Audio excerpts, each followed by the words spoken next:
Hello दोस्तों, तो चलिए क्लास की शुरुआत करते हैं। इनसे पहले हम जो है बिहार विधानसभा एग्जाम से रिलेटेड जो सिलेबस लेकर आए थे, बिहार विधानसभा के बारे में, प्रॉपर बिहार विधानसभा के बारे में हम लोगों ने पढ़ा था इससे पिछले क्लास में। आज की क्लास में हम उच्च न्यायालय को देखते हैं। हालांकि उच्च न्यायालय से संबंधित कुछ क्वेश्चन जो है इससे पिछले वाले क्लास में चर्चा किए थे कुछ क्वेश्चन की, और अब जो है 201 नंबर क्वेश्चन से शुरुआत करते हैं। पटना उच्च न्यायालय का गठन कब हुआ था? इनको जो है आप स्टार लगा लीजिएगा, यानी कि वीवीआई क्वेश्चन है। क्योंकि आप बिहार से रिलेटेड एग्जाम की तैयारी कर रहे हैं तो कहीं ना कहीं ये क्वेश्चन पूछने की बहुत ज़्यादा संभावना है। यहाँ देखिए, पटना उच्च न्यायालय गठन पूछेगा तो 1916 हो जाएगा, लेकिन पटना विश्वविद्यालय पूछ देगा। अगर पटना विश्वविद्यालय अगर पूछ दिया, अगर पटना विश्वविद्यालय या पटना यूनिवर्सिटी के बारे में पूछ देगा तो 1917 हो जाएगा। कौन? 1917 हो जाएगा। पटना उच्च न्यायालय पूछेगा तो 1916, पटना विश्वविद्यालय पूछेगा तो 1917। इन दोनों बात को अच्छे तरीके से याद रखिएगा, कई बार एग्जाम में पूछा हुआ। आप पे एग्जाम की बात करें बिहार विधानसभा का या विधान परिषद का जो एग्ज़ाम हुआ था, इन दोनों एग्जाम की अगर हम तुलना करके बताएं तो 4 से 5 बार ये क्वेश्चन पूछा, 4 से 5 बार ये क्वेश्चन पूछा हुआ क्वेश्चन है। इसलिए दोनों क्वेश्चन को आप बेहतर तरीके से याद रखिए, कन्फ्यूजन नहीं करना है। तो दिल्ली उच्च न्यायालय गठन कब हुआ था? तो दिल्ली उच्च न्यायालय गठन 1966 ईस्वी में हुआ था। अगर वहीं बात करें झारखंड उच्च न्यायालय का तो 2000 ईस्वी में हुआ था। स्वाभाविक सी बात है, इनको याद रखने का ट्रिक है कि देखिए, झारखंड का जो निर्माण हुआ था बिहार से अलग हुआ था। झारखंड 15 नवंबर 2000 को कब हुआ था? 15 नवंबर 2000 को जो है बिहार से झारखंड अलग हुआ था। और स्वाभाविक बात है, जब राज्य का गठन हुआ तो उसके बाद उच्च न्यायालय का गठन किया गया, तो इसलिए 2000 ईस्वी में जो है झारखंड उच्च न्यायालय का गठन किया गया था। और 2000 में ही जो है झारखंड, उत्तराखंड और छत्तीसगढ़, ये 3 राज्य जो है अलग हुआ था। ये 3 राज्यों का निर्माण हुआ था। आप ये कह सकते हैं उत्तराखंड, झारखंड और छत्तीसगढ़ राज्य का निर्माण जो है 2000 ईस्वी में ही हुआ था। इसलिए यहाँ पे भी उच्च न्यायालय गठन जो है 2000 ईस्वी में भी हुआ था। चलिए नेक्स्ट क्वेश्चन की चर्चा करते हैं, लेकिन उससे पहले एक सूचना है। जिनको भी बिहार विधानसभा सचिवालय का फुल कोर्स ज्वाइन करना है, सिर्फ अभी ऑफर है 351 रुपया में कोर्स ज्वाइन कर सकते हैं। इसके तहत जो है daily live class, recorded video, practice set, weekly test, doubt class और साथ में एग्जाम के समय में रिवीजन करवाया जाएगा। ये सब फैकल्टी है इस क्लास की। अगर हम बात करें पीडीएफ का, तो प्रीवियस ईयर क्वेश्चन पीडीएफ और वीवीआई क्वेश्चन पीडीएफ और क्लास नोट्स पीडीएफ ये सब मिलने वाला है। यानी कि 3000 क्वेश्चन का जो जीके का पीडीएफ आपको मिलने वाला है इस क्लास के अंतर्गत, और डिस्कशन भी करवाया जाएगा, याद भी करवाया जाएगा। और रही बात इस क्लास में, तो मैथ का भी, रीजनिंग का भी और जीएस का भी, यानी कि सभी विषय का क्लास होता है। तो इसलिए आप लोग इस क्लास को ज्वाइन कर सकते हैं। जो भी अभ्यर्थी को लग रहा है कि तैयारी अच्छे तरीके से हो पाए तो आप क्लास ज्वाइन कर सकते हैं। और जिनको क्लास ज्वाइन नहीं करना, सिर्फ पीडीएफ चाहिए, तो आप 99 रुपया में, मात्र 99 रुपया में 3000 क्वेश्चन आप प्राप्त कर सकते हैं। और ये सब प्राप्त करने के लिए आपको इस वाले नंबर पे जो है, जो दिया गया नंबर है, इस वाले नंबर पे आप लोग को व्हाट्सएप मैसेज करना है। सभी कुछ की जानकारी और सभी कुछ मिल जाएगा। चलिए नेक्स्ट क्वेश्चन देखते हैं। क्वेश्चन नंबर 203 है, उच्च न्यायालय के न्यायाधीशों की नियुक्ति के विषय में जानकारी कौन सा अनुच्छेद देता है? 217 देता है। देखिए, उच्च न्यायालय की बात करें तो उच्च न्यायालय में न्यायाधीश होता है। स्वाभाविक बात है, कोई भी न्यायालय में न्यायाधीश होता है और एक मुख्य न्यायाधीश होता है। तो उच्च न्यायालय में जितने भी न्यायाधीश होता है उसका कोई न तो कोई नियुक्ति करता होगा। तो कौन नियुक्ति करता है? तो राष्ट्रपति करता है। और पूछे किस अनुच्छेद के तहत करता है? तो 217 के तहत। क्वेश्चन नंबर 204 है, उच्च न्यायालय के न्यायाधीशों की सेवानिवृत्ति की आयु कितनी होनी चाहिए? तो 62 वर्ष होने चाहिए। यानी कि लास्ट जो है 62 वर्ष के बाद जो है रिटायर हो जाता है। 62 वर्ष के बाद इन्हें पद मुक्त किया जाता है। तो उच्च न्यायालय के न्यायाधीशों को शपथ जो है संबंधित राज्य के राज्यपाल के द्वारा, अगर शपथ की बात करें, देखिए नियुक्ति राष्ट्रपति था, लेकिन यहाँ पे पूछता है शपथ।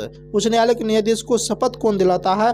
तो जो राज्य का उच्च न्यायालय होता है उसी राज्य का राज्यपाल के द्वारा अनुच्छेद 219 के तहत दिलवाया जाता है। दोनों बात को आप अच्छे तरीके से याद रखिएगा, यहाँ पे जो है कन्फ्यूजन हो जाता है।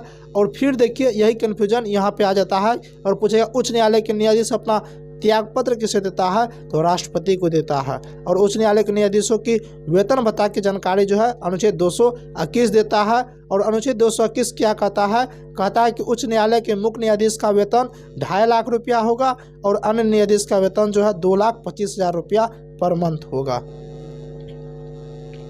अनुच्छेद 207 कहता है उच्च न्यायालय किस अनुच्छेद के तहत रीट जारी करता है, तो अनुच्छेद 226 के तहत। अनुच्छेद 227 उच्च न्यायालय को जो है अधीनस्थ न्यायालय के अधीक्षक का अधिकार देता है। नेक्स्ट क्वेश्चन है क्वेश्चन नंबर 208, किस अनुच्छेद के तहत 2 या 2 से अधिक राज्यों के लिए एक उच्च न्यायालय हो सकता है, 231। इसलिए अगर आपने देखा होगा इनसे पहले वाले क्लास में हमने बताया था कि एक उच्च न्यायालय से 3 से 4 राज्य कनेक्ट थे, यानी कि 3 से 4 राज्य के लिए जो है एक उच्च न्यायालय था। और ये बात जो है अनुच्छेद 231 में कहा गया है कि 2 या 2 से अधिक राज्य के लिए एक उच्च न्यायालय हो सकता है। और उच्च न्यायालय का अधिकारी और कर्मचारी की नियुक्ति जो है उच्च न्यायालय के मुख्य न्यायाधीश करते हैं। अगर उच्च न्यायालय के न्यायाधीश का नियुक्ति पूछेगा तो राष्ट्रपति।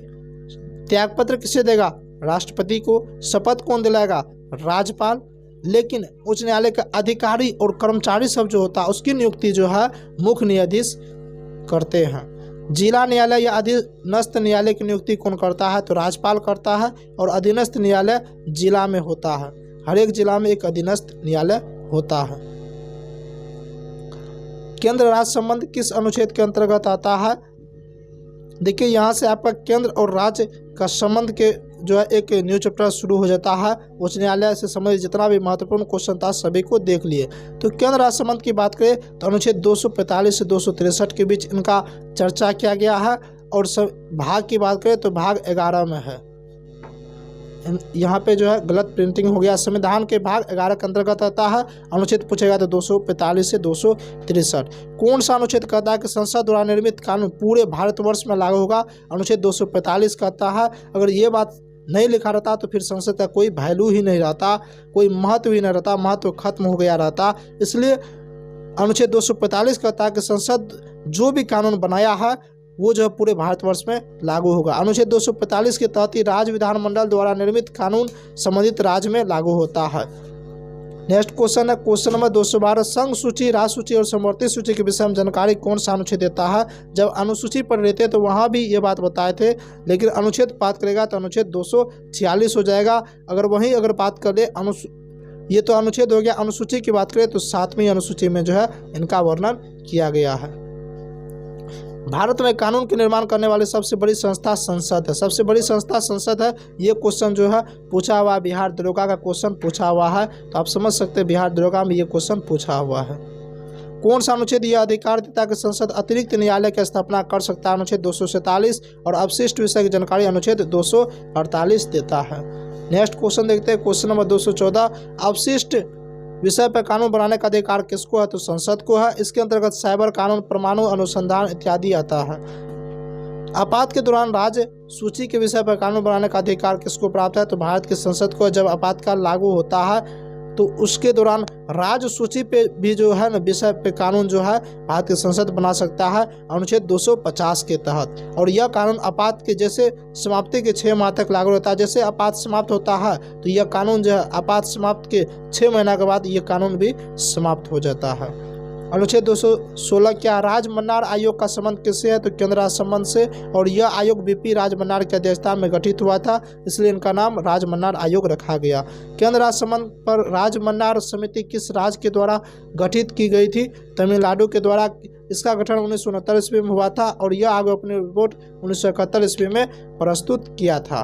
अगर हम वही बात करें नेक्स्ट क्वेश्चन की 218 क्या कहता है, सरकारिया आयोग का संबंध किससे है, तो इनका भी संबंध जो है केंद्र राज्य सरकार से है। और इसका गठन 1983 ईस्वी में हुआ था। RS सरकारिया की अध्यक्षता में इनका नाम इसलिए सरकारिया आयोग रखा गया। अगर बात करें सरकारिया आयोग अपनी रिपोर्ट कब प्रस्तुत किया था, तो 1987 ईस्वी में। इनके 2 अन्य सदस्य वी शिवरामन और SR सेन थे। ये सब केंद्र राज्य संबंध से संबंधित था। अंतर्राज्यीय परिषद का गठन कब किया गया, 1990 ईस्वी में। इनको भिवाई कर लीजिए, कई बार ये क्वेश्चन जो है पूछा हुआ क्वेश्चन है कि अंतर्राज्यीय परिषद का गठन कब किया गया, 1990 ईस्वी में और अनुच्छेद 263 के तहत। अंतर्राज्यीय परिषद का गठन किस आयोग की सिफारिश पे किया गया, सरकारिया आयोग की सिफारिश पे। सरकारी आयोग अगर आपसे ये पूछेगा कि अंतर्राज्यीय परिषद का गठन किस आयोग की सिफारिश पर किया गया, सरकारी आयोग की सिफारिश पे, और इसका गठन भारत के राष्ट्रपति अनुच्छेद 263 के तहत 1990 में किया था। पूछेगा कब किया गया था, 1990 में। किस अनुच्छेद के तहत, अनुच्छेद 263 के तहत। और इस आयोग की बैठक की अध्यक्षता भारत के प्रधानमंत्री के द्वारा किया जाता है। आपसे ये पूछेगा सरकारी आयोग का बैठक की अध्यक्षता कौन करता है, तो भारत के प्रधानमंत्री। क्षेत्रीय परिषद का गठन किस अधिनियम के तहत किया गया, संसदीय अधिनियम 1956 के तहत, और यह एक सांविधिक निकाय है। उत्तरी क्षेत्रीय परिषद का मुख्यालय कहाँ है, तो नई दिल्ली में, और इसके अंतर्गत हिमाचल प्रदेश, पंजाब, हरियाणा, राजस्थान, दिल्ली, चंडीगढ़, जम्मू कश्मीर और लद्दाख आता है। यानी उत्तरी क्षेत्रीय परिषद के अंतर्गत ये सब राज्य आता है, और इसका मुख्यालय नई दिल्ली में है। कहाँ पे, नई दिल्ली में। इनको याद रखेगा, बस एक से उपाय है। अगर आप भारत के मानचित्र को देखिएगा तो उत्तर के इलाका में जितना कुछ है वो सारा कुछ इसमें नाम आ जाता है, इसलिए इनका नाम उत्तरी क्षेत्रीय परिषद रखा गया। अगर हम बात करें बिहार किस क्षेत्रीय परिषद के अंतर्गत आता है, तो बिहार जो है पूर्वी क्षेत्रीय परिषद के अंतर्गत आता है, और पूर्वी क्षेत्रीय परिषद का मुख्यालय पूछेगा तो कोलकाता में हो जाएगा। कहाँ पे, कोलकाता में। और इसके अंतर्गत बिहार हो गया, झारखंड, उड़ीसा, पश्चिम बंगाल, ये सब आता है। क्षेत्रीय परिषद की बैठक की अध्यक्षता किसके द्वारा किया जाता है, तो केंद्रीय गृह मंत्री के द्वारा। और लक्षद्वीप और अंडमान निकोबार द्वीप समूह जो है किसी भी क्षेत्रीय परिषद में शामिल नहीं है, बाद बाकी सब जो है क्षेत्रीय परिषद में शामिल है। लक्षद्वीप और अंडमान निकोबार द्वीप समूह किसी भी क्षेत्रीय परिषद में शामिल नहीं है। रही बात क्षेत्रीय परिषद से संबंधित और सभी जानकारी और सब क्वेश्चन है, तो उनके बारे में जो है कल वाले क्लास में करेंगे। आज हमने यानी कि 25 क्वेश्चन कर लिया है, और कल वाले क्लास में 25 क्वेश्चन का डिस्कशन करेंगे। इसी तरह से इस वाले चैनल पे डेली 25 क्वेश्चन का डिस्कशन आपके एग्जाम के सिलेबस वाइज, टॉपिक वाइज होता है, तो इसलिए आप इस चैनल को सब्सक्राइब कर लीजिए और साथ में बेल आइकन दबा लीजिए। तो मिलते हैं अब नेक्स्ट क्लास में, तब तक के लिए जय हिंद।